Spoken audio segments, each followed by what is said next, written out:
संत रामपाल जी महाराज एक अजिहे महान संत जिन्हां ने अपनी सत भगती तत्व ज्ञान करुणा ਅਤੇ सेवा ਦੇ बल ਤੇ समाज विच नवी मिसाल कायम कीती है। संत रामपाल जी महाराज जी दे अगवाई विच उन्हां दे सारे सतलोक आश्रम तो समाज कल्याण दे अद्भुत कारजां ने समाज नूं सुनहरे भविख दी एक नवी उम्मीद दिखाई है। संत रामपाल जी महाराज जी तो नाम दीक्षा लैण तो बाद ਲੱਖਾਂ लोकां दियां लाइलाज बीमारियां जिवें कैंसर ਅਤੇ एड्स आदि ठीक होईयां। संत जी दे ज्ञान तो प्रेरित होके उन्हां दे अनुयायियां ने ਲੱਖਾਂ यूनिट खून दान किया। संत जी ने ਲੱਖਾਂ भैण बेटियां दे दहेज मुफ्त विआह करवाए। संत जी ने ਲੱਖਾਂ लोकां दा नशा छुड़ाया, करोड़ां उजड़े परिवार वसे। संत जी दे आश्रमां विच समागमां दे दौरान निशुल्क अखां दा इलाज ਅਤੇ दंदां दा इलाज कीते जांदे हन। संत रामपाल जी महाराज ਵੱਲੋਂ ਸਮੇਂ-ਸਮੇਂ ਤੇ ਵਾਤਾਵਰਣ ਸੰਭਾਲ ਮੁਹਿੰਮ ਦੇ ਤਹਿਤ ਵੱਡੇ ਪੱਧਰ ਤੇ ਰੁੱਖ ਲਗਾਏ ਜਾਂਦੇ ਹਨ। ਸੰਤ ਜੀ ਨੇ ਲੋੜਵੰਦਾਂ ਨੂੰ ਤੁਰੰਤ ਸਹਾਇਤਾ ਪਹੁੰਚਾਉਣ ਲਈ ਮੁਫਤ ਐਂਬੂਲੈਂਸ ਸੇਵਾ ਸ਼ੁਰੂ ਕੀਤੀ। संत जी अपने अनुयायियों ਨੂੰ ਦੇ ਦਾਨ ਲਈ ਪ੍ਰੇਰਿਤ ਕਰਦੇ ਹਨ, ਜਿਸ ਨਾਲ ਮਾਨਵਤਾ ਦੀ ਸੇਵਾ ਅਤੇ ਸਿਹਤ ਸੇਵਾਵਾਂ ਦੇ ਖੇਤਰ ਵਿੱਚ ਸੁਧਾਰ ਹੋ ਸਕੇ।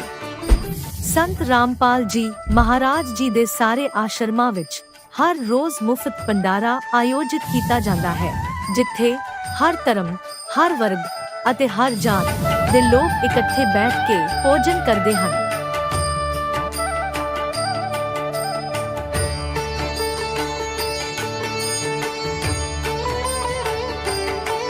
संत रामपाल जी महाराज दे आश्रमां विच हजारां बजुर्गां नूं सन्मान ਅਤੇ ਪਿਆਰ ਨਾਲ ਜੀਵਨ ਜਿਉਣ ਦਾ ਮੌਕਾ ਮਿਲਦਾ ਹੈ। ਉਹਨਾਂ ਦੇ ਖਾਣ, ਰਹਿਣ ਅਤੇ ਸਿਹਤ ਦੀ ਪੂਰੀ ਜ਼ਿੰਮੇਵਾਰੀ ਸੰਤ ਰਾਮਪਾਲ ਜੀ ਮਹਾਰਾਜ ਚੱਕਦੇ ਹਨ।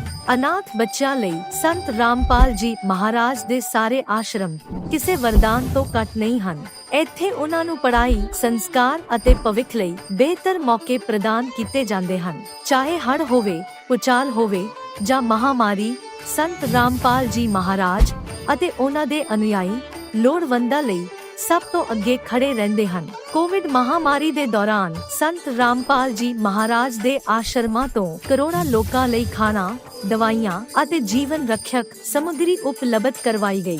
ਚਾਹੇ ਗਰੀਬਾਂ ਦੀ ਮਦਦ ਹੋਵੇ ਜਾਂ ਸ਼ੋਸ਼ਿਤ ਅਤੇ ਪੀੜਿਤ ਵਰਗ ਦੇ ਹੱਕਾਂ ਅਤੇ ਸਨਮਾਨ ਦੀ ਲੜਾਈ, ਸੰਤ ਰਾਮਪਾਲ ਜੀ ਮਹਾਰਾਜ ਨੇ ਹਮੇਸ਼ਾ ਹੀ ਉਹਨਾਂ ਦੀ ਦਬੀ ਆਵਾਜ਼ ਨੂੰ ਸਰਕਾਰਾਂ ਤੱਕ ਪਹੁੰਚਾਇਆ ਹੈ ਅਤੇ ਉਹਨਾਂ ਨੂੰ ਉਚਿਤ ਨਿਆਂ ਦਿਵਾਉਣ ਵਿੱਚ ਅਹਿਮ ਭੂਮਿਕਾ ਨਿਭਾਈ ਹੈ। ਸਮਾਜ ਵਿੱਚ ਅਧਿਆਤਮਿਕ ਅਤੇ ਸਮਾਜਿਕ ਮੁੱਲਾਂ ਪ੍ਰਤੀ ਜਾਗਰੂਕਤਾ ਲਿਆਉਣ ਲਈ ਸੰਤ ਰਾਮਪਾਲ ਜੀ ਮਹਾਰਾਜ ਹਰ ਕਦਮ ਤੇ ਮਾਨਵਤਾ ਦੇ ਸੱਚੇ ਸੇਵਕ ਸਾਬਤ ਹੋਏ ਹਨ।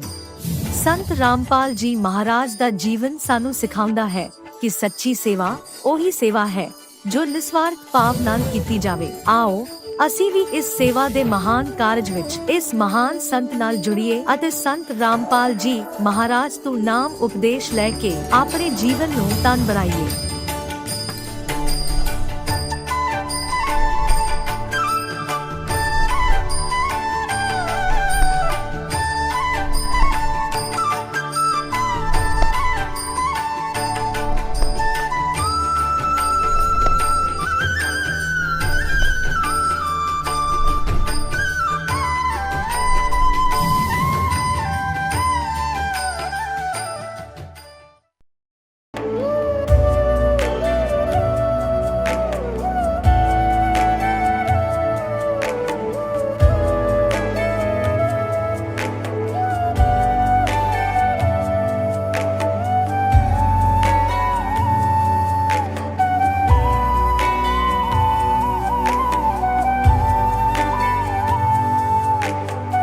प्रभु राम देव भगवान अल्लाह खुदा ईश आदि नाम एक ही शक्ति के हैं। वो कैसा है, कहां है, कैसे मिलता है, किसने देखा है? ये प्रश्नवाचक चिन्ह पूर्ण रूप से हटाने के लिए अवश्य सुनिए जगत गुरु तत्वदर्शी संत रामपाल जी महाराज के अमृत वचन, सर्व पवित्र धर्मों के पवित्र शास्त्रों के आधार पर। नमस्कार दर्शकों, आज हम आपको आरती देवी जी की आप बीती से रूबरू कराने वाले हैं। वह सभी देवी देवताओं की पूजा पाठ करती थी, लेकिन इसके बावजूद उनके परिवार पर दुखों का पहाड़ बना हुआ था। स्थिति इतनी खराब हो गई थी कि शायद उसका कोई उपाय नहीं सूझ रहा था। फिर उनके पास एक दिव्य रहस्यमयी पुस्तक किसी से अचानक ही प्राप्त हुई और उन्होंने उसको पढ़ने की कोशिश की। फिर उनमें उम्मीद की किरण जगी और सच्ची भक्ति मिली, जिससे उनके परिवार में खुशहाली आ गई। आखिर ऐसा क्या हुआ जिससे उनके जीवन में इतना बड़ा परिवर्तन देखने को मिला? जानते हैं आरती देवी के द्वारा उनकी आप बीती कहानी। नमस्कार जी। नमस्कार सर। क्या नाम है बहन जी आपका? आरती देवी। बहन जी आप कहाँ से हो? सीसई प्रखंड, गुमला जिला, झारखंड से हूँ। बहन जी संत रामपाल जी महाराज जी से नाम उपदेश आपने कब लिया? 31 दिसंबर 2017। बहन जी संत रामपाल जी महाराज जी से नाम उपदेश लेने से पहले आप क्या भक्ति साधनाएं करती थीं? इससे पहले मैं जय गुरुदेव पंथ में थी सर, 6 महीना मात्र। बहन जी संत रामपाल जी महाराज जी की शरण में आप कैसे आए? जैसे जय गुरुदेव पंथ में जाती थी सत्संग, तो मात्र 6 महीना थी, तो 6 माह ही गई थी सत्संग के लिए। इसके बाद वहीं से हमको बुक मिली, एक भगतमती आई थी यहाँ सेवा के लिए, तो वही ज्ञान गंगा हमको दे गई। इसके बाद हम पढ़ने लगे, धीरे धीरे करके पढ़ नहीं पाती थी तो रखती थी, फिर धीरे धीरे पढ़ने लगे। 1-2 पन्ना पढ़ते पढ़ते रोज़ रोती थी। ऐसा में हमको लगा कि ये ज्ञान बहुत अच्छा है और मेरे आंखों से आंसू क्यों बहते हैं, ये सोच के मैं जाके दोनों बच्चा लेके चली गई। मैं यहाँ नज़दीकी नामदान केंद्र है खूटी, वहाँ जाके मैं नाम दीक्षा मैं भी ले ली और दोनों बच्चों को भी दिला दी। तत्वदर्शी संत रामपाल जी महाराज से नाम दीक्षा हम लोग लिए। संत रामपाल जी महाराज जी की शरण में आने के बाद क्या आपको कोई लाभ भी मिले? जी सर जी, बहुत लाभ मिले। जैसे मेरे पति कमाने गए थे, हम लोग तो यहीं थे, नाम दीक्षा लेके आए हुए थे। 1 ही महीना हुआ था हम लोग का नाम दीक्षा लिया हुआ, और मेरे पति देव का ऐसा एक्सीडेंट हुआ कि वो डर गए। रात में वो रामायण देख रहे थे, देखते देखते ऐसा एक्सीडेंट हुआ कि लोग को पता ही नहीं चला। इतना डर गए कि पता ही नहीं चला। परमात्मा वही समय दर्शन दिए। हम लोग का नाम दीक्षा लिया हुआ मात्र 1 महीना हुआ था और दर्शन दिए और बोले बेटा दंडवत करो। तो इनको तो मालूम नहीं था कि क्या होता है दंडवत, कैसे किया जाता है, कौन है। ये दंडवत नहीं किए, फिर भी परमात्मा उतना ही कह के, और जैसे घर का वो बरांडी होता है ना, जैसा एक्सीडेंट हुआ वो वहीं रुक गई और बच गए, और ट्रक आगे बढ़ गई और ये लोग बच गए। सुबह बोरिया बिस्तरा बांधे वहाँ से, और वहाँ रुकने वाले नहीं थे, वहाँ से चले आए और आके यहाँ देखे तो बोले ये कौन है? तो हम बोले मेरे गुरुजी हैं, मेरे परमात्मा हैं। तो रात को तो हमको ये दर्शन दिए थे, तो हमको ऐसा बोल रहे थे। तो अच्छा यही, तो हम बोले परमात्मा के लाख लाख शुक्र है जो कि आपको बचा लिए। तो बोले हमको भी यहाँ जहाँ तुम गई है ले चलो, हम भी वहाँ जाना चाहते हैं, जगत गुरु तत्वदर्शी संत रामपाल जी महाराज से। तो हम बोले आज नहीं जा सकते, 1 महीने 15 दिन बाद जा सकते हैं। तो बोले नहीं हमको आज ही लेना है। तो बोले ठीक है कोई बात नहीं, चलिए। तो बोले गाड़ी सर्विसिंग करा के आते हैं फिर चलते हैं। चले गए, वहाँ से 12 बज जा रही, 1 बज जा रही, आ ही न पा रहे हैं। तो फिर हम बोले कि क्या हो रहा है जो कि नहीं जा पा रहे। फिर कॉल किए, आए तो बोलते हैं नहीं गाड़ी ख़राब हो गई, अब नहीं जा पाऊँगा। तो हम बोले अरदास लगाए, परमात्मा के आगे दंडवत किए और बोले हे परमात्मा आपके बच्चे आपके शरण में आना चाहते हैं तो कैसे जाएंगे, फिर बाद में कहीं काल का अटैक फिर ना पड़ जाए, इस डर से हमको बहुत डर हो रहा था। तो बोले बगल में एक जगत के भाई लोग हैं, उनके बोले जाके उनसे गाड़ी थोड़ा सा मांग लीजिए, अगर दे देते हैं तो वो बोला कि फलना सो तुम तो सुबह से यहाँ खूटी जाने वाला था, अभी तक गया नहीं, तो ऐसा मेरी गाड़ी हो गई है, तो ले जाओ, सुबह जाने वाला था अभी तक गया नहीं, ले जाओ, गाड़ी रखी हुई है सुबह से, अभी तक मांगना चाहिए तेरे को। तो फिर कुछ नहीं बोले, फिर वहाँ से गाड़ी लेके आए और हम दोनों जाके बंदी छोर सतगुरु रामपाल जी महाराज से दीक्षा लेके और चले आए। बहन जी संत रामपाल जी महाराज जी से नाम उपदेश लेने के बाद आपको क्या लाभ मिले? मेरे पेशाब घर में बहुत जलन होती थी, वो भी मतलब मात्र नाम दीक्षा लेने से ही ठीक हो गई। और मेरे आँखों में लाल इतना होता था, आँखों मतलब सर में इतना दर्द होता था, इतना दर्द रहता था कि हम कभी कुछ काम करने के काबिल नहीं रहते थे, कोई कुछ कर नहीं पाते थे। परमात्मा के शरण में आने से वो लाभ भी मुझे आज प्राप्त है। आज तक मेरा आँख भी दर्द नहीं करती है, आँख भी अच्छी है और सर में दर्द भी नहीं होती है। और मेरे बच्चे भी अभी दोनों ठीक है। निमोनिया का पेशेंट जो था मतलब सप्ताह दिन ठीक रहता नहीं था और हमको रांची लेके भागना पड़ता था, लेकिन आज वो बच्चा भी ठीक है। उनको टीबी की बीमारी थी 2008 से उनको टीबी की बीमारी थी। मतलब सभी जगह दौड़े हम लोग, रांची के अजटेला बरखा के पास गए थे। अभी रिपोर्ट तो मेरे पास है नहीं, यहाँ वहाँ हो गई इसलिए रिपोर्ट हम ला नहीं पाए, ढूंढ नहीं पाए, हो भी सकता है नहीं भी होगा इसलिए हम लेके नहीं आ पाए। यहाँ वहाँ बहुत सरकारी दवाई खिलाए, प्राइवेट का दवाई खिलाए, सभी जगह का सब बोलते थे ये खिलाओ वो खिलाओ, जो जो बोलते गए वो हम खिलाते गए। मांस खिलाओ ठीक हो जाएगा, अंडा खिलाओ ठीक हो जाएगा, वो भी कोई मतलब असर नहीं किया। फेफड़े उनको दोनों छन्नी हो गया था, दोनों का दोनों। सारे गांव वाले कहते थे ये जिंदा नहीं रहेगा, ये मर जाएगा, ये जीने वाला नहीं है, जैसा इसका स्थिति है ये जिएगा नहीं। डॉक्टर भी हाथ जवाब दे दिए थे, हाथ खड़ा कर दिए थे सभी जगह से। लेकिन फिर भी अब रोती थी बिलखती थी कि 2 बच्चे लेकर मैं कहाँ जाऊँगी, अगर कुछ हो जाता है तो मैं कहाँ जाऊँगी। मुझे बहुत डर था कि कहीं कुछ हो ना जाए। लेकिन मालिक की इतना असीम दया हुई कि आज इनका शरण में आने के बाद बीमारी जैसे दीक्षा लिए, इसके बाद धीरे धीरे करके ठीक हो गई। सारी चीज़ बारण करते थे कि ये नहीं खाना है वो नहीं खाना, लेकिन मालिक के शरण में आए, बोले हम सारी चीज़ खाऊंगा, चाहे रखना होगा मालिक रखेंगे, ले जाना होगा ले जाएंगे। लेकिन आज के बाद मतलब कुछ नहीं हुआ है, सारी बीमारियां ठीक हो गई उनकी। मेरी बच्ची बहुत जैसे दीक्षा लेके आई ना, तो परमात्मा भी शायद परीक्षा लेते हैं। बहुत जैसे आई वहाँ से इतनी बीमार हो गई कि हम उसको डॉक्टर के पास ले गए, वहाँ भी ठीक नहीं हुई। सभी जगह दिखा लिए तो बोले कि नहीं इसको रांची लेके जाओ, यहाँ से रेफ़र कर दिए। यहाँ से लेके गई मैं रांची में भी हमको लगा कि शायद कहीं भी ठीक है। जब तक रिपोर्ट नहीं आया हमको बहुत डर सा लगा था कि कहीं क्या बताए क्या नहीं बोले, बहुत डर लग रहा था। लेकिन वहाँ जो बैठे हुए थे डॉक्टर, अचानक हम आँख खोले तो वो दिख रहे थे कि परमात्मा बैठे हैं। अब परमात्मा बैठे हैं जैसा लगा तो हम मन ही मन उनको दंडवत प्रणाम किए कि हे परमात्मा मेरी बच्ची ठीक हो जाए। पहले तो पता नहीं था कि ये क्या होने वाला है, लेकिन परमात्मा ऐसा दया किए कि नॉर्मल में ही ठीक हो गई। 200-400 का ही दवा दिए और मेरी बेटी ठीक हो गई। और वहाँ से लेके चले आए। सारे लोग यहाँ कहते थे कि ये लोग कोई बाबा को माने हैं, क्या माने हैं, जो कि ये लोग कोई डॉक्टर झाड़ फूँक नहीं कराते हैं तो कैसे ठीक होगा, कोई भगत मती नहीं कराते हैं तो कैसे ठीक होगा, इसलिए शायद नहीं ठीक हो रहा है। लेकिन मालिक की दया से वहाँ से दवा करा के लाए और धीरे धीरे मेरी बेटी स्वस्थ हो गई, आज ठीक है। बीमार की स्थिति में ही हम लोग को घर से निकाला गया था। यहाँ जैसे आए हम लोग शीशे में, अभी तो शीशे में ही रहते हैं। दर बदर के ठोकरे खाए हम लोग। दोनों बच्चों को लेकर हम किसी तरह मतलब इनका लालन पालन किए, जैसे ईंट पत्थर का काम होती है हम वो सारे काम किए। सर जी हर काम करके मैं किसी तरह दोनों बच्चों को पाली हूँ। इनको भी ठीक करें। इनको तो परमात्मा का दया से इनका दीक्षा मिल गया तो आज ठीक है। लेकिन इससे पहले मैं इतनी स्थिति खराब थी कि आज मैं ऐसी स्थिति मोड़ पे खड़ी थी कि लग रहा था हम लोग जिंदा नहीं बचेंगे और मरेंगे तो चारों का चारों बनेंगे, एक नहीं। मेरे दोनों बच्चे और मेरे पति। परमात्मा संत रामपाल जी महाराज से दीक्षा लिए और दीक्षा मात्र लेने से ही चारों का चारों रोग, सबका रोग, हर स्थिति मतलब ठीक हो गई। और आज हम लोग ऐसा मोड़ में खड़ा है कि आज लगता है गर्व से बोल सकते हैं कि हम मालिक के बच्चे हैं, परमात्मा के बच्चे हैं। बहन जी, संत रामपाल जी महाराज जी की शरण में आने के बाद आपको बहुत सारे लाभ मिले, तो जो दर्शक आज आपको टीवी पर देख रहे हैं वह भी संत रामपाल जी महाराज जी से जुड़ना चाहते हैं तो कैसे जुड़ सकते हैं? उनसे मैं यही बोलना चाहूँगी कि जगत के भाई बहनों सब आंखें खोलें, देखें और समझें कि ये आए हुए हैं जो परमात्मा जगत गुरु तत्वदर्शी संत रामपाल जी महाराज, ये इंसान नहीं भगवान हैं। इसलिए समझा है तो सिरधर पाँव बहुर नहीं रे ऐसा दाव।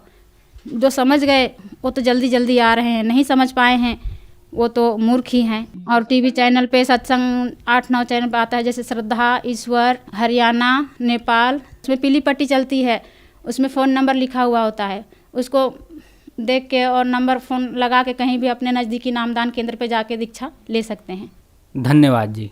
सत्संग। अब जगत गुरु तत्वदर्शी संत रामपाल जी महाराज जी के सत्संग के माध्यम से उस अद्वितीय आध्यात्मिक ज्ञान के बारे में जानते हैं जिसके माध्यम से आप भी प्राप्त कर सकते हैं ऐसे आध्यात्मिक, मानसिक और भौतिक सुख जो अभी तक आपने सिर्फ मीराबाई, ध्रुव, प्रहलाद जैसे कुछ ही भक्तों की जीवन कथा में सुने होंगे। अब सुनिए तत्वदर्शी संत के संग शास्त्र अनुकूल भक्ति सत्संग, ऐसा अद्वितीय आध्यात्मिक ज्ञान जिसका है सर्वधर्मों के पवित्र शास्त्रों में प्रमाण। जो जन मेरी शरण है ताका हूँ मैं दास, और गेल गेल लाग्या फिरूं जब तक धरती आकाश। कहते पीछे पीछे फिरता जो बच्चा गऊ की नजर में, यूं साईं को संत वो भक्तों के पीछे फिरे, भगत वत्सल भगवंत।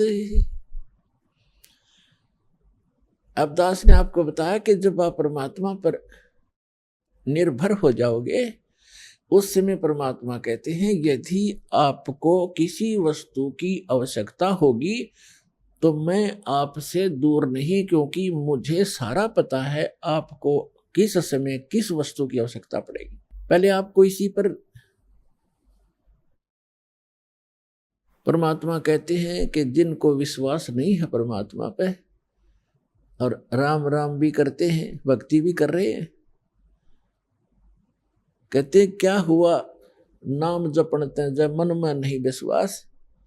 परमात्मा का विश्वास नहीं तो व्हाट इज यूज, उस भक्ति का यूज नहीं है। अब हम जैसे पुरानी कुछ अपनी कथाएं थी उनमें से साथ लेते हैं, वो भी भ्रमित ज्ञान था, उसको सुचारू करते हैं। अब जैसे एक नरसी नाम के सेठ थे, मेहता थे, और वो बड़े धनवान थे। 56 करोड़ की संपत्ति थी उनके पास, 56 करोड़ की संपत्ति, आज से लगभग 500-600 वर्ष पहले। और कंजूस इतना था कि चवन्नी खर्च नहीं करे, दान भी करना भूल गया। और ये माया जब बढ़ जाती है ये इंसान को दबा लेती है। परमात्मा कहते हैं इस माया को अपने ऊपर ना रखो, इसके ऊपर रहो। मोटरसाइकिल को सिर पे नहीं उठाना चाहिए, उसके ऊपर बैठकर चलना चाहिए। वो मोटरसाइकिल को सिर पर रखे हुए था, तो वह उसकी मूर्खता थी। परमात्मा ने उस दलदल से उस प्यारी आत्मा को निकालना था। और नरसिंह जी श्री कृष्ण जी के परम भक्त थे और दान करना बिल्कुल छोड़ दिया था। 56 करोड़ उसकी संपत्ति थी और साथ में उसकी हुंडी चलती थी। हुंडी माने जैसे आजकल बैंक हैं और बैंकों में ड्राफ्ट बनाए जाते हैं। यहाँ बैंक में पैसा जमा करा दो, जिसके नाम ड्राफ्ट हो वही ड्राफ्ट को कैश करेगा। उसको चाहे रास्ते में कोई छीन भी ले, उसके साइन के बिना वो कैश नहीं करेगा, वो होगा ही नहीं कैश। तो इसलिए वो पैसे साथ ना ले जा करके ड्राफ्ट ले जाते, कागज सा होता है, चेक सा, और अगले बैंक में उसको जमा कर दिया जाता है। फिर वो वेरीफाई करके उसको कैश करते हैं। ऐसे हुंडी होती थी राजा की तरफ से, सरकार की तरफ से। ऐसे धनवान व्यक्तियों को कुछ सीमा बनाई थी कि 1000, 2000, 10,000 तक की आप हुंडी एक वर्ष में बना सकते हो, ड्राफ्ट बना सकते हो। वो क्या करते थे, पैसे रख लेते थे और अगले जिस शहर में उसने जाना था किसी यात्री ने या सेठ ने, उस शहर में भी ऐसे हुंडी अलाउड होती थी किसी को बनाना, तो उसी के नाम ही बनाई जा सकती थी। और उन दोनों के आपस में प्रमाण पत्र होते थे, उनके सारे कागजात उनके एक दूसरे के पास होते थे। सचमुच ये रिकॉग्नाइज्ड हुंडी बनाने वाला है। तो ऐसे उनमें से भी एक था, वो दरियों में से। उसकी धर्मपत्नी कुछ धार्मिक ज्यादा थी। उसने कहा कि सभी व्यक्ति नगर गांव के गंगा स्नान करने जा रहे हैं, गंगा घाट पे, मुझे भी चलना है, मैंने भी जाना है, कुछ पैसे दे दो। वो कहने लगा पैसे का क्या करेगी, चल मैं भी साथ चलता हूं। उसने सोचा यह घना खर्च करेगी, मैं थोड़े में काम चला दूंगा। पैदल ले गया वहां से लेकर गंगा घाट तक। और जब स्नान करने लगे वहां ब्राह्मण विपर आ जाते हैं और कहते हैं भाई महात्मा के स्नान करने वाले पहले कुछ दान दे तब तुम्हारा स्नान लगेगा। अब ऐसे उसके पास भी आगे परमात्मा खुद एक विपर रूप बना के और कहा सेठ जी दान करो, कुछ दान करो तब आपका स्नान लगेगा, वैसे स्नान से क्या फायदा। तो वो कहने लगा जी दान हम ना लाए, खर्चे जोगे पैसे लाए हैं, दान हम फिर करेंगे, पैसा भूल आए हम। उसकी पत्नी कहने लगी दे दे कुछ थोड़ा बहुत ब्राह्मण को, ऐसा क्यों जुल्म कर रहा है तू। कहने लगा चुप रह, तू घड़ी ना बोल रहा है, चुप। नान लग गया। पंडित जी ने फिर कहा कि भाई निरा पानी में गोते मारने से बात ना बना, कुछ धन का दान कर सेठ जी। उन्होंने सोचा ये ज्यादा बेइज्जती करे हैं, कहने लगा 1 टका दूंगा, 1 टका। उन्होंने बोला जी एक चलो दे दे, जो तेरी इच्छा है। कहने लगे यहाँ ना दूं, मैं थोड़ी लाया हूं पैसे, घर आ जाना। नरसी मेरा नाम है, और वैसे ऐसे मेरा फलाना गांव है जमुनागढ़ जैसे, और वहां आ जाना, सब जानते हैं मुझे।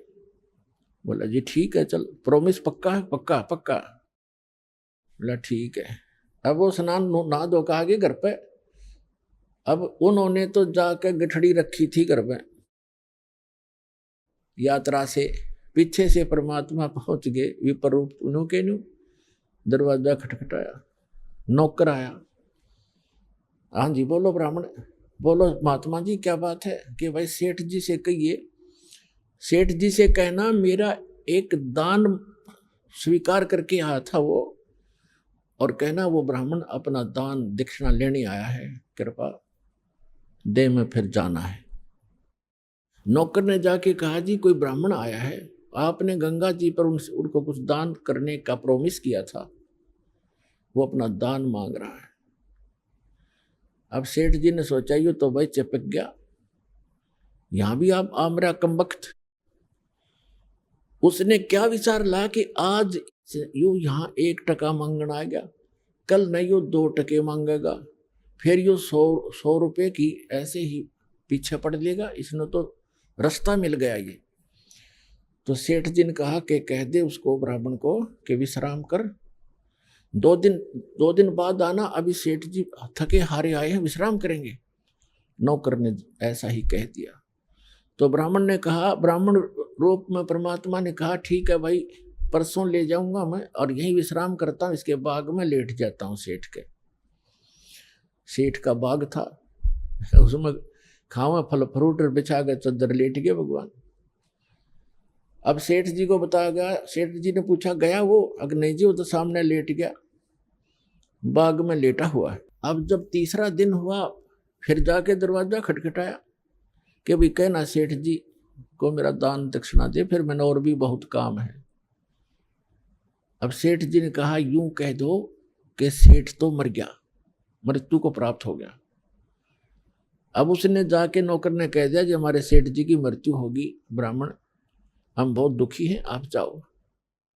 तो ब्राह्मण वेशधारी परमात्मा कहते हैं भाई यूं कैसे जाऊं, मेरा यजमान मर गया, अब तो अंतिम संस्कार करवा के जाऊंगा मैं। अब उन्होंने कहा जी वो तो ऐसे ऐसे कह रहा सेठ जी ने। बोला अच्छा जंद पीछे पड़ाई, तो ऐसे करो मेरी लकड़ियां ढोना शुरू कर दो, लकड़ियां, उसको महसूस होगा कि सचमुच मर गया। और 10-20 जो नौकर थे 5-7 लग गए लकड़ियां उठा कर चलने। अब नगर का सेठ मर जा, सारा गांव इकट्ठा हो जाया कर नगर इतनी भी ना सोचे मूर्खा ने। वो 3-4 दिन लकड़ ढोए, फिर कहने लगे जी क्या करे, क्या हो गया? कि वो तो यहीं खड़ा है, भी कोई बात ना, अंतिम संस्कार हो लेगा तभी जाऊंगा। कहा मेरी अर्थी उठाओ, मेरे लिए उठा लो, मुझे रख कर जैसे मुर्दे को ले चलते। वो लेकर चल पड़े। भगवान ने भी उठा लिए किक्कर की लकड़ी इतनी मोटी और कंधे पर रख ली। चल भाई अपने सेठ को लकड़ी तो दे के ही जाऊंगा। अब चिता पे रख लिया, आग लगाने की को कहा था कि मत लाइयो, उन्हें ये तो कह दिया था कि नहीं मत लगा देना, कदे गलती कर दो। तो परमात्मा बोले भाई सेठ जी तू जीतता, मैं आ रहा, रकम बख्श मरे तो मत, आत्महत्या तो ना करे, 1 टके के पीछे, चल मैंने माफ कर दिया तेरा टका, मैं जा रहा हूँ। बोला सचमुच? कहा सचमुच। तब उठा सेठ जी उस चिता पर, सारी लकड़ी उठवा ली, कहते सारी उठाओ वापस, इतना भी मत छोड़ना यहाँ पर। और पुण्यात्मा ये स्वाभाविक है, जब माया जिसके पास घनी हो जाती है या ऊपर बैठ जाती है और इतना कंजूस हो जाता है वो व्यक्ति, उसको कुछ भी आभास नहीं रहता, ऐसा नशा बन जाता है। अब सेठ जी ने सोचा बन गई बात, कटी टंटा गया और निकम्मा। अगले दिन गया सैर सपट्टे को घूमने को दूर तक, क्योंकि दिन का कमरा घर में बंद था, जंगल में घूमने गया सुबह सुबह। परमात्मा उससे पहले आ गया वापस, उसके वापस आने से पहले स्वयं आ गए नरसी रूप बना के एज इट इज। और नौकरों से कहा कि वो व्यक्ति जो 3 दिन से मुझे परेशान कर रहा था ब्राह्मण, आज वो मेरा रूप बना का होगा, और उसको धमका देना और बकवाद करे तो डंडे लगा देना, घना नहीं 1-2 छोटा लगा देना, और कह देना तू बहुरूपिया है, हमारे सेठ को ठगना चाहता है, हम सब जानते हैं तुझे। तो जो ही वो परमात्मा तो बैठ के नरसी बन के गद्दी पे, नरसी आया शहर से पट्टे करता, नौकर खड़े थे चार, उन्हें पता था ये तो सचमुच आ गया। उन्हें कह रहा हो ₹2 वही खड़ा हो जा, अंदर मत आ जाइए। और वो उनका नाम ले ले कहता है अरे करोड़ी मिले हैं, तो स्वामी को धमकाता है कि हमने सब पता, तू जैसा स्वामी है वही खड़ा हो जाना, तेरा डंडे मार देंगे, आज आदेश हो गया है, तूने बहुत दुखी कर लिया हमारा सेठ तो अंदर बैठा है। अब उसके पैरों तले की धरती खिसकी, सेठ जी का आज तक कर दिया काम इसने, अब ये एक नहीं सुने मेरी। अब उसने क्या किया, किसी वकील एडवोकेट का सहारा लिया और कोर्ट में केस कर दिया कि एक नकली नरसी बनकर मेरी संपत्ति हड़पना चाहता है। तत्कालीन उनको सम्मन हुए और नरसी बुला लिया, परमात्मा को वहीं तुरंत बुला लिया गया, सारी बही बोही कब्जे में कर ली गई। अब सामने गवाही हुई, जब जज ने पूछा कि भाई जो ओरिजिनल बतावा था अपने आप को, जो ओरिजिनल था, उससे पूछा कि इस बही में कोई ऐसा प्रमाण बोल पढ़ के सुन, वो हमें बता जो हम इसमें वेरीफाई करें कि तो सचमुच नरसी है, मालिक है। उसने बता दिया, 2-4 बातें याद थी, ऐसे ऐसे लड़की का विवाह किया था, उसमें इतना दान किया था, ऐसे लिखा है इसमें, एक समय ऐसा हुआ था। 2-4 बातें याद थी, घनी नहीं थी। फिर वो दूसरे परमात्मा से पूछा कि भी बोलो आप। परमात्मा ने सारी बही सुना दी, ए से लेकर जेड तक। अब वो ओरिजिनल नरसी तो डुप्लीकेट सिद्ध कर दिया कोर्ट ने, और परमात्मा ओरिजिनल नरसी कर दिया। अब नरसी बैठ गया माथा पकड़ कर जंगल में जाकर बड़ी में बाहर कि ये कौन से जन्म का दुश्मन था, मेरी सारी संपत्ति हड़प ली। फिर परमात्मा गए विपर रूप धारण करके, कहने लगे नरसी भक्त। उसने देखा कि हाँ बोल, ईब के चावे तो मेरे थे, ईब के चावे। तो कहने लगा मैं आपसे ये चाहता हूं कि आप अपना जीवन सुधार लो। सुधार दिया जीवन, तने मेरी सारी संपत्ति हड़प ली। परमात्मा बोले कि संपत्ति पहले भी मेरी थी या तेरा भूल थी, काया अपनी है नहीं, ये माया कहां से हो। जब तेरा शरीर अपना नहीं है मूर्ख, इन चांदी के सिक्कों को तू अपना मान रहा है, तेरी बुद्धि भ्रष्ट होगी। और चरण कमल में ध्यान रखो भाई, इन दोनों को खो, इनको भूल जा। नंगा आया जगत में, नंगा ही तू जावे, बीच में ख्वाबी ख्याल है, ये मन माया भरमावे। वो पृथ्वी पति चकवे गए, जिनके चक्कर चलंत, रावण सरीखे कौन गिने भाई, ऐसे गए अनंत। अगम निगम को खोज ले, बुद्धि विवेक विचार, उदय अस्त का राज मिले तो बिन नाम बेगार। तो परमात्मा ने कहा कि तुझे एक शर्त पर तुम्हें दे सकता हूं वापस। अब क्या शर्त है तेरी, बता। कि आप इसको दान कर दो, आपके लिए बहुत भयंकर सिद्ध हो जाएगी। आपने तो कोड इकट्ठा कर लिया, अरे संतान तेरे नहीं, एक बेटी थी उसकी शादी कर दी, भले आदमी क्या करेगा इसका।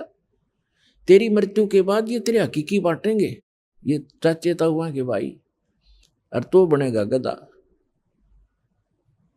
ऐसे धन वैसे नहीं जुड़ता, ये धन 2 के 20 बना रखे। मैं तेरे हित में कह रहा हूं भाई। काफी देर सत्संग सुनाया, परमात्मा ने बुद्धि ठिकाना आ गई। कहने लगे परमात्मा के जब तू इसको दान करेगा तो दूंगा ना, तेरे तो गईया, और दान करेगा तो तेरे पाप कटेंगे, कुछ सहारा मिलेगा तुझे। उसके बाद समझ में आएगी कि आप जो कहोगे मैं वही करूंगा। कहने लगा जाते फिर वो आ गया वापस। अब नरसी का रोड़ा था, वो ओरिजिनल नरसी भेज दिया, जा भाई बांट दे। उसने उसी दिन भंडारे शुरू कर दिए, गरीबों में बांट दिए, साधु संत बुला लिए, यानी 56 करोड़ संपत्ति कति लुटा के, और बैठ गया बनी में एक झोपड़ी पाके। दोनों पति पत्नी, उसकी पत्नी तो बहुत धार्मिक थी, हर बात में साथ देती थी उसका। अब ठीक है पाप कटे, अपन क्या करना है, भक्ति कराएंगे बैठ के, रोज अटपट में रहता सारी रात, ऐसा अब लाइन जाओ था बैठा बैठा, ठीक हो गया, पाप कट गया। अब परमात्मा कैसी रजा बख्शते हैं। एक अब उसकी जो हुंडी चलती थी वो निर्धन हो गया, हुंडी कैंसिल कर दी गवर्नमेंट ने, और उस पहले उसका बहुत बोलबाला था, तो 4 भगत आगे उन्होंने द्वारका जाना था, द्वारका के दर्शन करने। जैसे आजकल जाते हैं भ्रमित होकर के भगवान वहां रहा करते द्वारका में। द्वारका तो समुद्र में है, वैसे बाहर थोड़ा सा वैसे मंदिर बना रहे हैं अलग से, द्वारका तो खत्म हो ली थी, फिर भी वहां जाते हैं दर्शनार्थ श्रद्धालु। तो वो आए उस नगर में जहां नरसी रहता था, और उन्होंने पूछा कि भी नरसी जी का घर कौन सा है, महल कहाँ है, हमने हुंडी बनवानी है। तो लोगों ने मजाक कर दिया कि वो आजकल बाहर सन्यास ले रखा है उसने, और धनवान एक नंबर का है, सेठ है वो, लेकिन आजकल वो नखरे बहुत करता है, 1-2 बार नटेगा वो, तुमने मना करेगा हुंडी बनाने को, लेकिन तुम करड़ा सा होगे ना तब बनाएगा। वो पता करके वहां झोपड़ी में पहुंच गए जहां दोनों पति पत्नी बैठे थे नगर के बाहर। उन साधुओं ने भक्तों ने कहा कि सेठ जी ये 500 रुपये पकड़ चांदी के, हमारी हुंडी बना दे द्वारका के किसी सेठ के नाम, जिसको आप जानते हो वो हुंडी वाला हो। अब उसने मना किया कि महात्मा जी मैं निर्धन हो गया हूँ, मेरी हुंडी नहीं चलती, गवर्नमेंट ने कैंसिल कर दी है, और आप किसी और से बनवा लो। तो वो तीनों चारों नाराज हो गए कि तू सचमुच, गांव वाले कह रहे थे तू ऐसा ही निकम्मा व्यक्ति है। अब नरसिंह जी ने सोचा ये कोई अपशब्द कह देंगे, कोई श्राप दे देंगे, और लोगों ने मजाक बना रखा है मेरे साथ। अब मैं भगवान की तरफ चला हूं तो मैं ढेर हो गया हैं, और जब मेरे पास धन था मैं ये सब मेरा आदर करते थे, लेकिन हमने अपने वचन पर रहना है। भगवान की ने जो कह दिया गुरुदेव ने, अब वो गुरु रूप में मानने लग गए उस विप्र को, वही उसी पर आधारित रहूंगा। तो उन्होंने सोचा कि कुछ कह देंगे अटपट मेरे तय, कोई शराब स्वरूप ना दे दे, ये भ्रमित कर रखी है, अब मेरे कहने से मानेंगे नहीं। तो उसने कागज मंगाया कि कागज लाओ, वो कागज ले आए गांव से, उस पर लिख दिया, क्योंकि श्री कृष्ण पुजारी था और सांवरिया का भगत था, सांवरिया भगवान का आकर कृष्ण जी ने, उस पर लिख दिया सांवल साहा, सांवल सेठ, द्वारकापुरी, मैंने आपके 500 रुपये ले लिए हैं, इन श्रद्धालुओं को आप 500 रुपये दे दीजिए, मैं हुंडी बना रहा हूँ। नरसी भगत, सेठ नहीं नरसी भगत लिख दिया। अब वो चारों के चारों पहुंच गए कागज लेकर के। सारी द्वारका में जो भी पता था कि हुंडी बनाने वाले सेठ हैं, उनके पास गए। उन्होंने कहा कि नरसी की हुंडी नहीं चलती, वो निर्धन हो गया है, दिवालिया हो गया है, वो कैंसिल होगी है। उसने सोचा ये वैसे बकवास कर रहा होगा। दूसरे के पास गए, तीसरे से वैसे दिखाया, तो सब ने कहा कि ये तो निर्धन व्यक्ति हो गया है, इसका दिवाला निकल गया है, आपके साथ धोखा कर दिया उसने। तो इस बात से वो परिचित थे कि धोखा करनी आदमी नहीं हो तो मना करे था, हमने ही उनके साथ बलपूर्वक लिखवा लिया, वो तो सच कहे था। पर भी हमारा काम तो बिगड़ गया।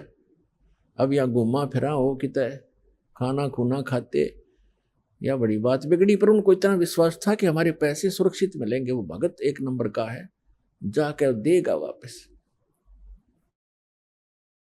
तो ऐसा सारी द्वारका में घूम फिर कर वो बाहर चले गए। किसी ने, सबने यही बताया, बाहर समुद्र के किनारे बैठ गए एक साइड में वृक्ष के नीचे, और बहुत ही चिंतित थे। अब के बनी भाई, उधर से नरसिंह जी ने क्या किया, वो 500 रुपये का खाने पीने की सामग्री मंगा के, आज तो 5 लाख के करीब है वो 500 रुपये, और मंगवा कर सारा चावल, घी, दूध, खीर बना के, लड्डू जलेबी बना के उनका भंडारा कर दिया, साधु संत बुला के, रोटी राटी बना के। अब क्या हुआ कि नरसिंह जी ने देखा, भगवान से अर्ज लगाई, ध्यान मगन हुए कि परमात्मा पहुंचे कि नहीं हुंडी लेकर साधुओं के पास। तो उन्हें क्या देखा, साधु ऐसे ही बैठे हैं, पहुंचे नहीं भगवान, और बहुत पश्चाताप कर रहे हैं, दुखी हो रहे हैं।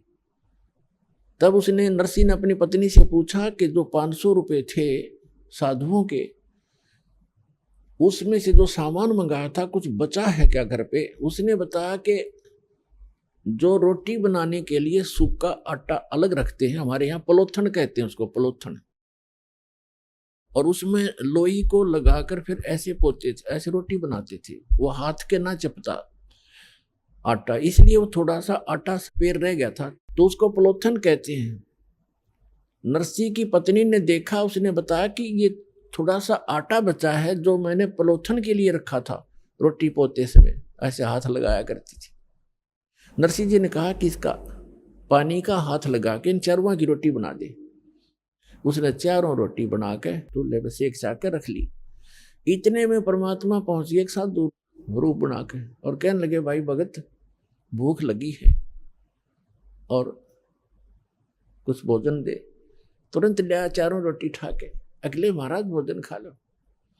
अब वहां भोजन भोग लगाया भगवान ने, और वहां सांवल शाह नाम का एक सेठ बन गए, और जैसे वो मारवाड़ी सेठ होते हैं ना, बड़ी बड़ा साफा, दोहरी धोती, कान में कलम टांग रखी, पेन और काख में बही, और पहुंच गया वहां पर उन साधुओं के पास। और परमात्मा ने कहा कि अक्षमा करना महात्माओं, कुछ आने में देरी होगी मुझे, मैं सांवल शाह हूँ, सांवरिया सेठ हूँ, और नरसिंह जी ने जो हुंडी भेजी थी, आप मुझे वो कागज दो। वो कागज दिया और कहा, आ जाओ तुम्हें ये पैसे दूंगा। चांदी के सिक्के चला करते। वहां उस द्वारका के मेन बाजार में चौराहे पर कहा, यहाँ चद्दर बिछा लो। जो मजाक करे थे ना वो द्वारका के सेठ उस भगत की मजाक करे थे, भगत का खिल्ली उड़ा रहे थे, उनका मुंह बंद करने के लिए द्वारका के बाजार के चौराहे पर कहा कि यहाँ चद्दर बिछाओ, और अपना पूरा बैग ले रहे भर के, गठड़ी वह धर ली, और वहां करें, सुन ले भाई महात्माओं, 1 2 3 आवाज लगा लगा के गिने, और खड़का करें, अक्सर चारों तरफ लग गए देखने, सेठ इकट्ठे हो गए। 500 रुपये गिन दिए चांदी के, कति काचे काचे, नए नए, बिल्कुल जैसे आज ही बनकर आए हों, और कहा, भाई नरसिंह जी को कह दिया उसका दास हाजिर रहेगा, चाहे करोड़ हुंडी दे दे, दास आगे खड़ा पाओगा। बोलो सतगुरुदेव।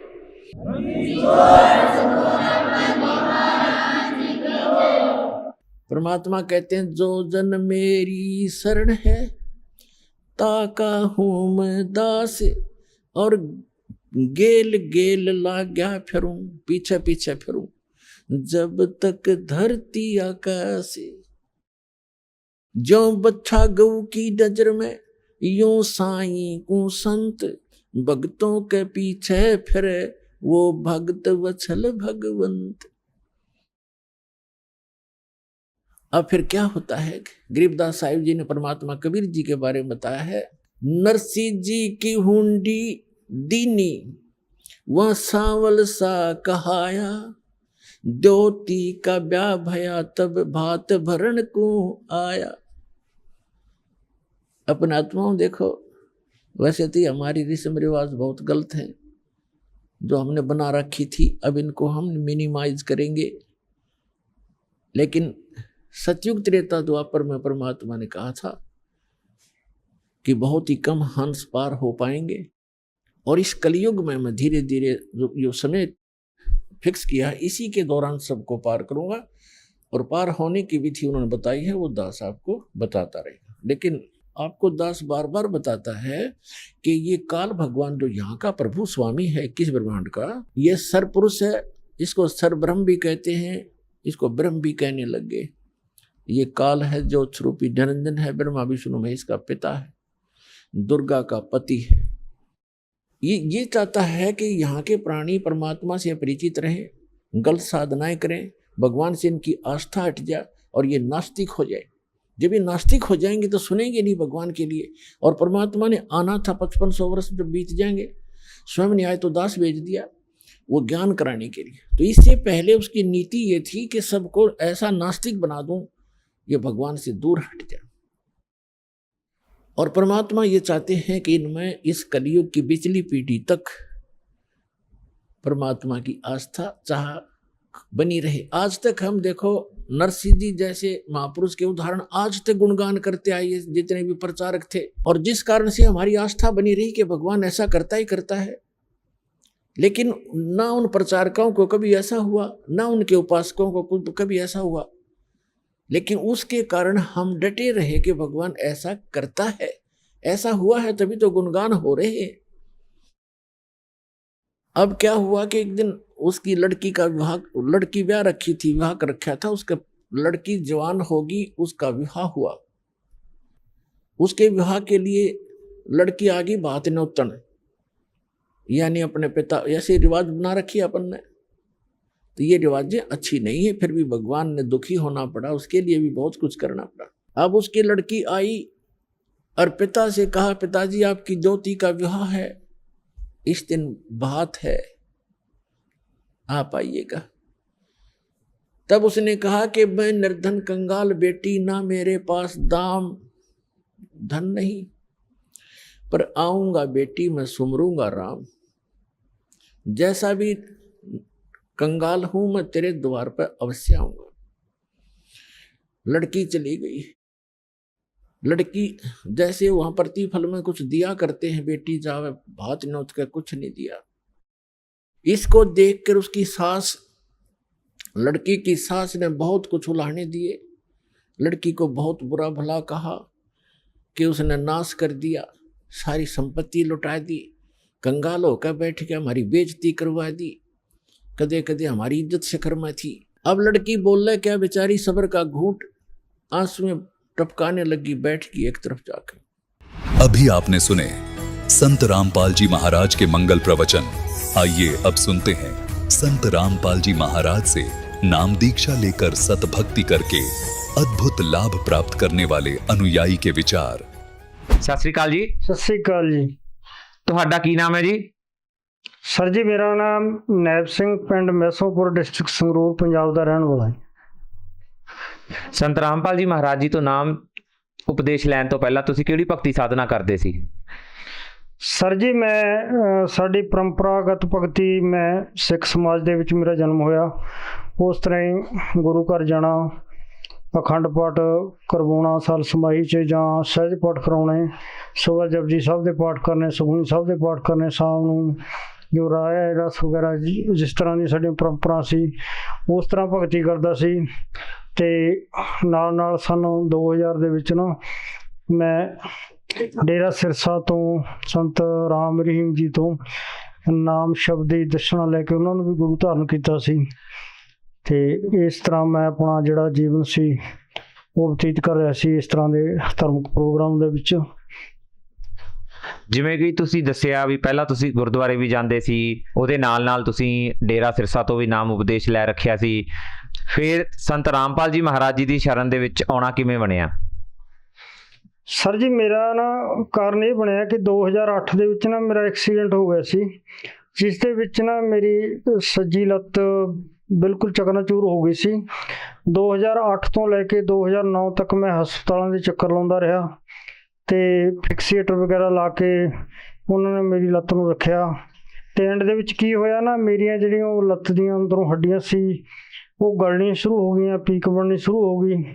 ਤੇ ਡਾਕਟਰਾਂ ਨੇ ਐਂਡ ਵਾਲਾ ਜਿਹੜਾ ਇਲਾਜ ਸੀ ਨਾ ਉਹਨੂੰ ਕੱਟਣਾ ਦੱਸਿਆ ਵੀ ਇਹ ਤਾਂ ਕੱਟਣੀ ਪੈਣੀ ਹੈ ਲੱਤ, ਇਹਦਾ ਕੋਈ ਇਲਾਜ ਨਹੀਂ ਬਣਨਾ।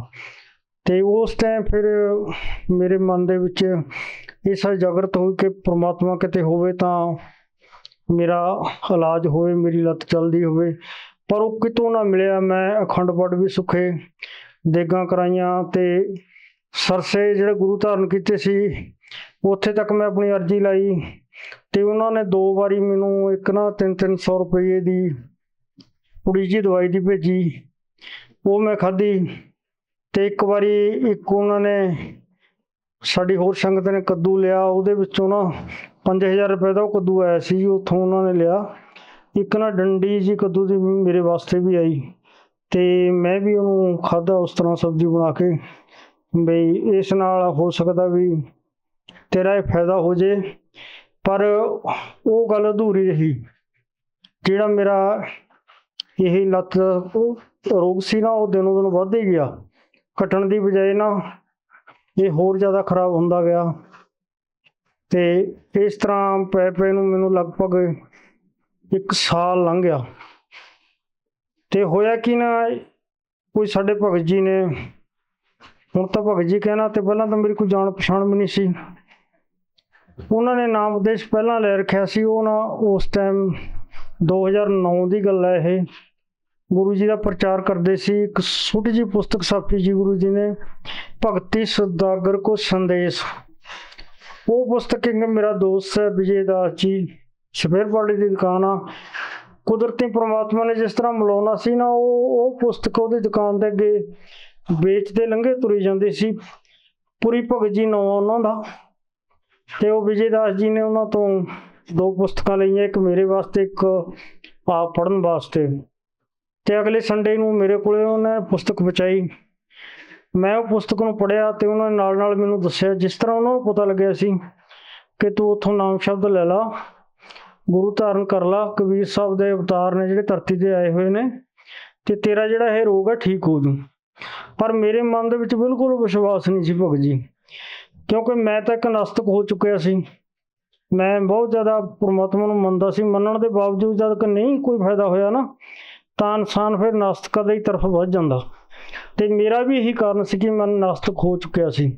ਤੇ ਮੈਂ ਵਿਜੇ ਦਾਸ ਨੂੰ ਕਿਹਾ ਵੀ ਭਗਤ ਜੀ ਇਹਨਾਂ ਗੱਲਾਂ ਨੂੰ ਛੱਡ, ਇਹਦੇ ਵਿੱਚ ਕੁਛ ਨਹੀਂ ਹੈਗਾ, ਨਾ ਕੋਈ ਪਰਮਾਤਮਾ, ਨਾ ਕੋਈ ਸੰਤ ਹੈ ਧਰਤੀ ਦੇ ਉੱਤੇ, ਨਾ ਕੁਛ ਨਹੀਂ ਹੈਗਾ, ਤੇ ਵੈਸੇ ਬਣੀਆਂ ਹੋਈਆਂ ਗੱਲਾਂ ਨੇ।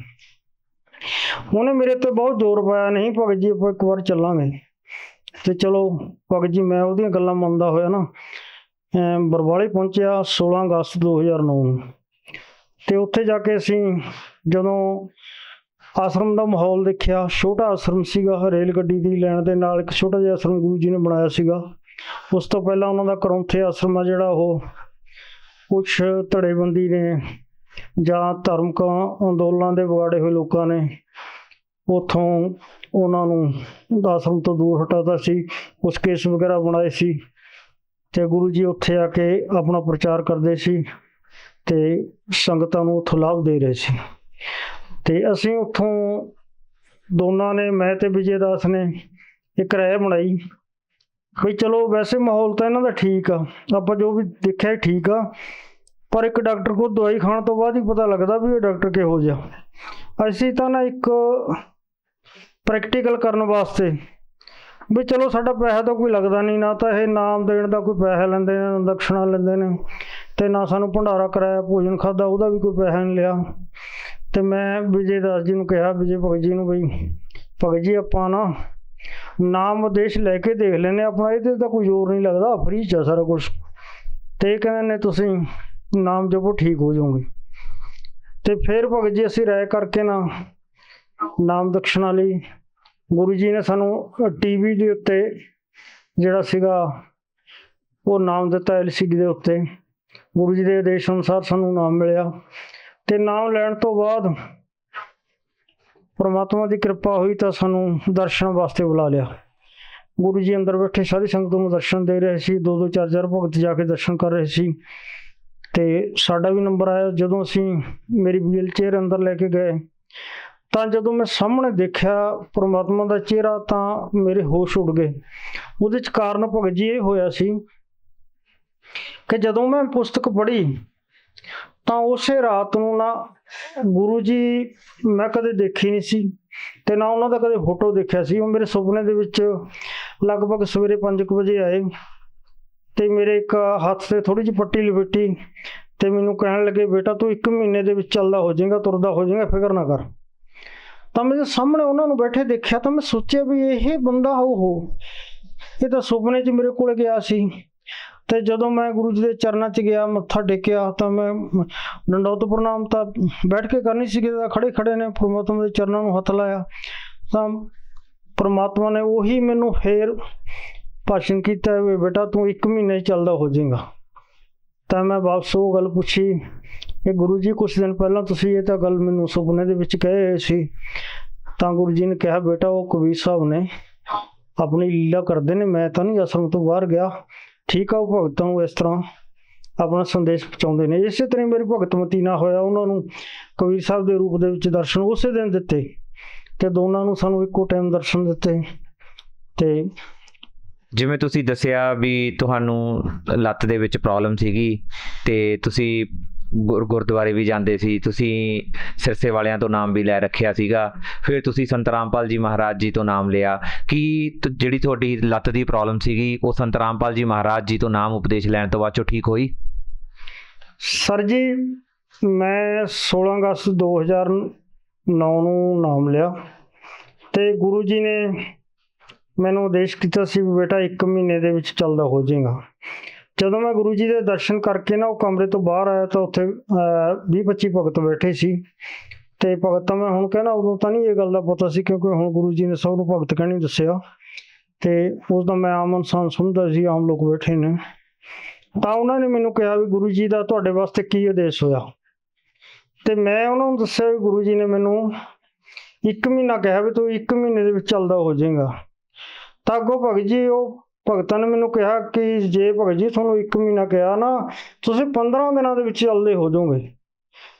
ਤੇ ਤੁਸੀਂ ਭਗਤ ਜੀ ਯਕੀਨ ਨਹੀਂ ਕਰਨਾ। ਤੇ ਮੈਂ ਅੰਦਰੋਂ ਮਨ ਦੇ ਵਿੱਚੋਂ ਉਹਨਾਂ ਨੂੰ 10 ਵੀ ਗਾਲਾਂ ਕੱਢੀਆਂ। ਡਾਕਟਰ ਤਾਂ ਮੇਰੀ ਲੱਤ ਵੱਢਣ ਨੂੰ ਕਹਿ ਰਹੇ ਨੇ, ਇਹ ਸਾਲੇ ਬੇਵਕੂਫ ਕਹਿ ਰਹੇ ਨੇ ਕਿ ਤੇਰੀ 15 ਦਿਨ ਚੱਲਦਾ ਹੋ ਜਾਏਗਾ ਇਸ ਤਰ੍ਹਾਂ। ਕਿਉਂਕਿ ਸਾਡਾ ਮਨ ਆ ਨਾ, ਜਿਹੜਾ ਮਨ ਉੱਥੇ ਹੀ ਖੜਾ ਸੀਗਾ, ਸਾਨੂੰ ਨਹੀਂ ਸੀ ਪਤਾ ਗੁਰੂ ਜੀ ਕੀ ਚਮਤਕਾਰ ਕਰ ਸਕਦੇ ਨੇ। ਤੇ ਅੰਦਰੋਂ ਮੈਂ ਗਾਲਾਂ ਕੱਢੀਆਂ ਤੇ ਦੂਸਰੇ ਪਾਸੇ ਜੀ ਨਾਮ ਦਕਸ਼ਣਾ ਮੈਂ ਲਈ। ਤਾਂ ਅੱਗੇ ਇੱਕ ਭਗਤ ਹੋਰ ਮਿਲਿਆ, ਉਹਨੇ ਮੇਰੀ ਲੱਤ ਦਾ ਹਾਲ ਦੇਖਿਆ ਤਾਂ ਕੁਦਰਤ ਰੱਬ ਦੀ ਪਰਮਾਤਮਾ ਨੇ ਕਈ ਪ੍ਰੇਰਨਾ ਐਸੀਆਂ ਭਰੀਆਂ ਮੇਰੇ 'ਚ। ਉਹ ਮੈਨੂੰ ਕਹਿਣ ਲੱਗਿਆ ਨਾ ਕਿ ਇੱਕ ਹਨੂਮਾਨ ਦਾ ਮੰਦਿਰ ਹੈ। ਦੇਖੋ ਮੰਦਿਰਾਂ ਮਸੀਤਾਂ 'ਚ ਮੇਰਾ ਪਹਿਲਾਂ ਵਿਸ਼ਵਾਸ ਤਾਂ ਉੱਠ ਚੁੱਕਿਆ ਸੀਗਾ। ਤੇ ਉਹ ਕਹਿਣ ਲੱਗਿਆ ਉੱਥੇ ਜਿਹੜਾ ਜਾਂਦਾ ਨਾ ਉਹਦਾ ਹਰੇਕ ਟੁੱਟੇ ਅੰਗ ਜੁੜ ਜਾਂਦਾ। ਤੇ ਭਗਤ ਜੀ ਮੈਂ ਉਹਨੂੰ ਫਿਰ ਬਾਈ ਫੇਸ ਝਾੜਨਾ ਕੀਤੀ, ਤਾੜਨਾ ਕੀਤੀ। ਨਾਮ ਲੈਣ ਤੋਂ ਸਿਰਫ 2 ਘੰਟੇ ਬਾਅਦ ਹੀ ਮੈਂ ਸੋਚਿਆ ਜਦ ਤੂੰ ਦੇਖੋ ਆਪਦੇ ਗੁਰੂ ਦੇ ਘਰੇ ਬੈਠਾ, ਤੂੰ ਹਜੇ ਵੀ ਮੰਦਿਰ ਨੂੰ ਵੱਡਾ ਕਹਿ ਰਿਹਾ ਵੀ ਇਹਦੇ ਨੂੰ ਜੇ ਤਾਂ ਤੈਨੂੰ ਮੰਦਿਰ ਵੱਡਾ ਲੱਗਦਾ, ਤੇਰਾ ਆਸਣ ਦੇ ਵਿੱਚ ਬੈਠਣ ਦਾ ਭਗਤ ਜੀ ਕੋਈ ਫਾਇਦਾ ਨਹੀਂ। ਤਾਂ ਉਹਨੇ ਮੇਰੇ ਅੱਗੇ ਹੱਥ ਜੋੜੇ। ਭਗਤ ਜੀ ਪਰਮਾਤਮਾ ਨੇ ਐਸੀ ਕਿਰਪਾ ਕੀਤੀ, ਉਸ ਟਾਈਮ ਮੇਰੇ ਤੋਂ ਡਾਕਟਰ ਕਰਵਾਈ। ਤੇ ਉਸ ਤੋਂ ਬਾਅਦ ਭਗਤ ਜੀ ਅਸੀਂ ਘਰ ਆ ਗਏ, ਗੱਲਾਂ ਬਾਤਾਂ ਕਰਦੇ ਚਲੋ ਘਰੇ ਪਹੁੰਚੇ। ਘਰੇ ਪਹੁੰਚਦੇ ਅਸੀਂ ਦੋਨਾਂ ਨੇ ਮਸ਼ਵਰਾ ਕੀਤਾ ਕਿ ਜਿਸ ਤਰ੍ਹਾਂ ਸਾਨੂੰ 4 ਮਹੀਨੇ ਦੱਸਿਆ ਨਾ, 1 ਮਹੀਨੇ ਬਾਅਦ ਹਾਜ਼ਰੀ ਲਵਾਉਣੀ ਸੀ, ਜਾਣਾ ਸੀ ਗੁਰੂ ਜੀ ਕੋਲ ਦਰਸ਼ਨ ਕਰਨ। ਤੇ 4 ਮਹੀਨੇ ਉਹ ਭਗਤੀ ਕਰਨ ਨੂੰ ਦੱਸਿਆ, ਜੋ ਸਾਨੂੰ ਮੰਤਰ ਦਿੱਤਾ, ਘਰ ਦੇ ਵਿੱਚ ਜੋਤ ਲਾਉਣੀ ਸੀ, ਕਿਸੇ ਹੋਰ ਚੀਜ਼ ਨੂੰ ਨਹੀਂ ਸੀ ਮੰਨਣਾ ਸਿਵਾਏ ਪਰਮਾਤਮਾ ਦੇ, ਕਿਸੇ ਚੀਜ਼ ਨੂੰ ਨਹੀਂ ਸੀ ਮੰਨਣਾ, ਨਾ ਕੋਈ ਬਿਨਾਂ ਦੇ ਸੋਚੇ ਸਮਝੇ ਦਾਨ ਦਕਸ਼ਣਾ ਕਰਨੀ ਸੀ। ਤੇ ਮੈਂ ਤੇ ਵਿਜੇ ਭਗਤ ਜੀ ਨੇ ਦੋਨਾਂ ਨੇ ਨਾ ਉਹ ਮਨ 'ਚ ਧਾਰਨਾ ਕੀਤੀ ਕਿ ਅਸੀਂ ਪ੍ਰੈਕਟੀਕਲ ਪੂਰਾ ਕਰਕੇ ਦੇਖਣਾ, ਫਿਰ ਦੇਖਾਂਗੇ ਡਾਕਟਰ ਦੀ ਪਾਵਰ ਕਿੰਨੀ ਕੁ। ਤੇ ਉਸ ਤਰ੍ਹਾਂ ਹੀ ਹੋਇਆ। ਭਗਤ ਜੀ ਅਸੀਂ ਜੋਤ ਲਾਉਣੀ ਸ਼ੁਰੂ ਕੀਤੀ, ਉਹਨਾਂ ਨੇ ਵੀ ਘਰੇ ਜੋਤ ਲਾਉਣੀ ਸ਼ੁਰੂ ਕੀਤੀ ਤੇ ਮੈਂ ਵੀ ਪਰਮਾਤਮਾ ਨੂੰ ਦੰਡੋਤ ਪ੍ਰਣਾਮ ਕਰਦੇ। ਤੇ ਇਸ ਤਰ੍ਹਾਂ ਕਰਦੇ ਕਰਦੇ ਭਗਤ ਜੀ ਸਿਰਫ 13 ਦਿਨ ਲੰਘੇ ਸੀ।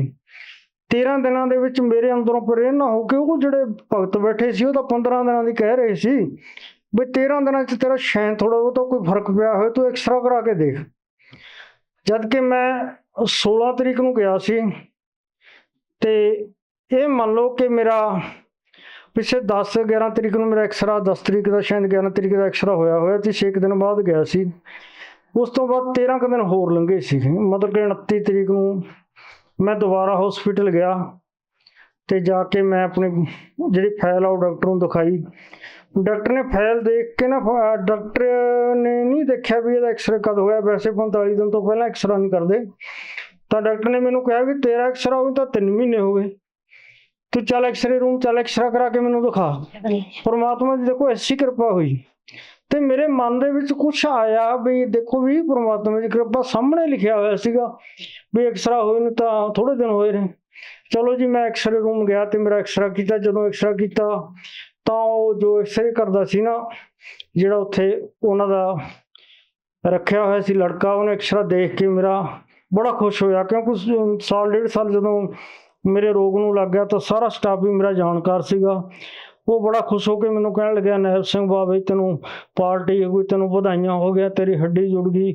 ਉਹਨੇ ਸਾਰੇ ਕੰਮ ਛੱਡ ਕੇ ਨਾ ਸਿੱਧਾ ਲੈ ਕੇ ਐਕਸਰਾ ਡਾਕਟਰ ਸਾਹਿਬ ਕੋਲ ਗਿਆ। ਡਾਕਟਰ ਸਾਹਿਬ ਮਰੀਜ਼ਾਂ ਨੂੰ ਚੈੱਕ ਕਰ ਰਹੇ ਸੀ ਤਾਂ doctor Sahib at a time ਭੱਜੇ ਮੇਰੇ ਕੋਲ ਆਏ ਤੇ ਮੈਨੂੰ ਆ ਕੇ ਜੱਫੀ ਪਾਈ ਉਹਨਾਂ ਨੇ, ਕਿਉਂਕਿ ਮੇਰਾ ਸਭ ਤੋਂ ਜ਼ਿਆਦਾ ਉੱਥੇ ਕੇਸ ਉਲਝਿਆ ਹੋਇਆ ਸੀ, ਬਹੁਤ ਲੰਮਾ ਸੀ, ਲਗਭਗ ਸਾਲ ਡੇਢ ਸਾਲ ਹੋ ਗਿਆ ਸੀਗਾ।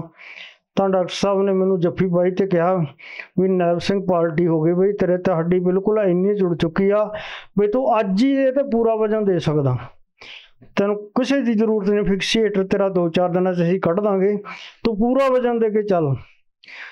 ਤਾਂ ਭਗਤ ਜੀ ਉਸ ਟਾਈਮ ਨਾ ਮੇਰਾ ਬਹੁਤ ਜ਼ਿਆਦਾ ਰੋਣ ਆਇਆ ਕਿ ਪ੍ਰਮਾਤਮਾ ਤੂੰ ਕਿੱਥੇ ਬੈਠਾ ਤੇ ਅਸੀਂ ਤੈਨੂੰ ਕਿੱਥੇ ਭਾਲਦੇ ਫਿਰਦੇ ਹਾਂ। ਇਸ ਤਰ੍ਹਾਂ ਭਗਤ ਜੀ ਘਰ ਦੇ ਵਿੱਚ ਫਿਰ ਤਾਂ ਅਨੇਕਾਂ ਲਾਭ ਹੋਏ।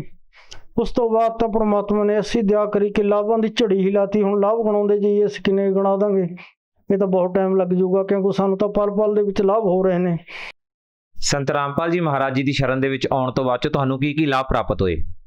ਪਰਮਾਤਮਾ ਨੇ ਸਾਨੂੰ ਬਹੁਤ ਲਾਭ ਦਿੱਤੇ ਜੀ। 2012 ਦੇ ਵਿੱਚ ਮੇਰੇ ਪਾਥਰੀਆਂ ਹੋ ਗਈਆਂ ਸੀ ਜੀ। ਮੈਨੂੰ ਇੰਨਾ ਡਾਕਟਰਾਂ ਨੇ ਡਰਾਤਾ, ਕਹਿੰਦੇ ਤੁਹਾਡਾ ਆਪਰੇਸ਼ਨ ਹੋਊਗਾ। ਮੈਂ ਇਹਨਾਂ ਨੂੰ ਕਿਹਾ ਵੀ ਮੈਂ ਆਪਰੇਸ਼ਨ ਨਹੀਂ ਕਰਾਉਣਾ, ਕੇਰਾ ਮੈਨੂੰ ਬਰਵਾਲੇ ਭੇਜ ਦਿਓ, ਉਦੋਂ ਬਾਅਦ ਜੇ ਕੁਛ ਹੋਊਗਾ ਪਰਮਾਤਮਾ ਦੀ ਦਇਆ, ਜਿਵੇਂ ਵੀ ਪਰਮਾਤਮਾ ਕਹਿਣਗੇ ਮੈਂ ਉਵੇਂ ਕਰੂੰਗੀ। ਚਲੋ ਜੀ, ਉਹਨਾਂ ਨੇ ਮੈਨੂੰ ਜਦੋਂ ਗੁਰੂ ਜੀ ਨੇ ਆਸ਼ੀਰਵਾਦ ਦਿੱਤਾ, ਮੈਂ ਗੁਰੂ ਜੀ ਲਵੇ ਇਹੀ ਪ੍ਰਾਰਥਨਾ ਲਾਈ ਪਰਮਾਤਮਾ ਮੇਰੇ ਪਾਥਰੀਆਂ ਨੇ। ਉਹ ਕਹਿੰਦੇ ਬੇਟਾ ਠੀਕ ਹੈ ਤੇ ਪਰਮਾਤਮਾ ਦਇਆ ਕਰਨਗੇ। ਪਰਮਾਤਮਾ ਨੇ ਇੰਨੀ ਦਇਆ ਕਰੀ, ਮੇਰੀਆਂ ਸਾਰੀਆਂ ਪੱਥਰੀਆਂ ਪੁੱਥਰੀਆਂ ਦਰਦ ਮੇਰੇ ਕਿਤੇ ਨਹੀਂ, ਹੁਣ ਮੁੜ ਕੇ ਕਿਤੇ ਨਹੀਂ ਹੋਇਆ ਭਗਤ ਜੀ।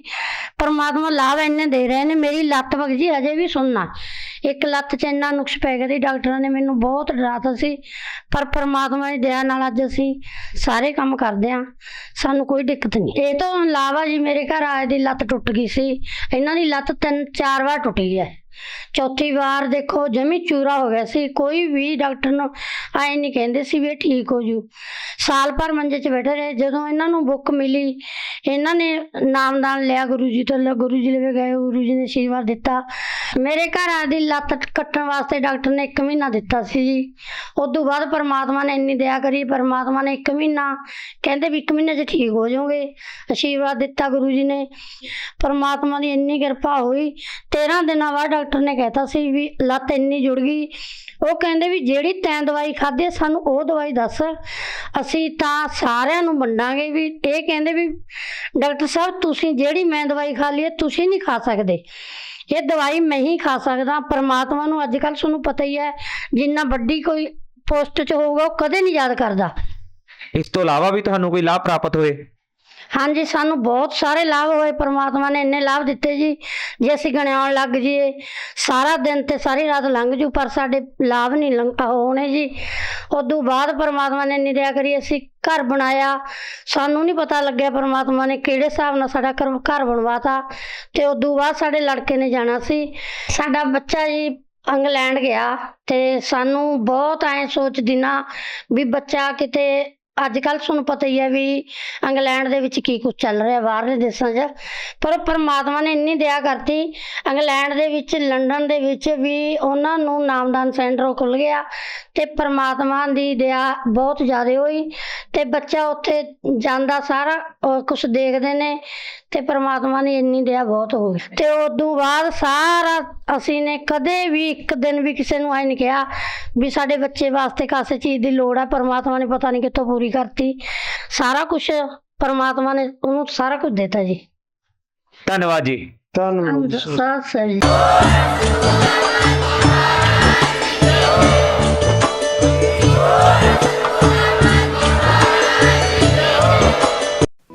आप सुन रहे थे जगत गुरु तत्वदर्शी संत रामपाल जी महाराज के मंगल प्रवचन।